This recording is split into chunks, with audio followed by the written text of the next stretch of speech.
Hi, I am Sage Eric of Sage Enchantment. Ang Sage Enchantments ay magsasagawa muli ng ritual ngayong March 5, 2026 at muli ko kayong inaanyayahan.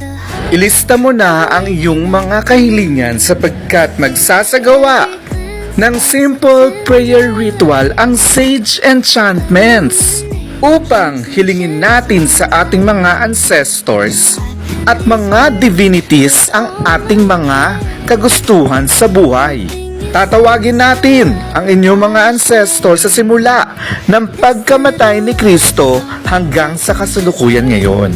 At sigurado may mga pagpapala kayong matatanggap.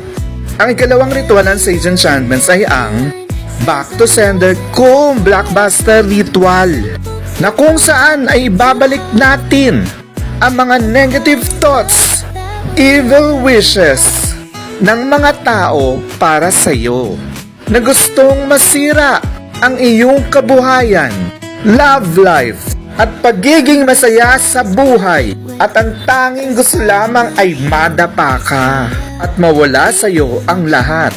Lilinisin naman ng Blockbuster Ritual ang lahat ng negativity upang magsimula ka ng nasa tama at maayos. Ang ikatlong ritual ng Sage Enchantments ay ang Ancestral Reconnection Ritual na kung saan ay tatawagin natin ang inyong mga ninuno sa simula ng pagkamatay ni Kristo hanggang sa ngayon na siyang makikinig sa lahat ng iyong request at maisakatuparan ang iyong mga kahilingan. Maari din tayong magtanong sa kanila o humingi ng payo sa mga gagawin natin sa kasalukuyang problema na meron tayo. Dahil sobrang matulungin ang ating mga ninuno, ay siguradong makikinig sila. Ang ikaapat na ritual ng Sage Enchantments ay ang Panelo de Amor.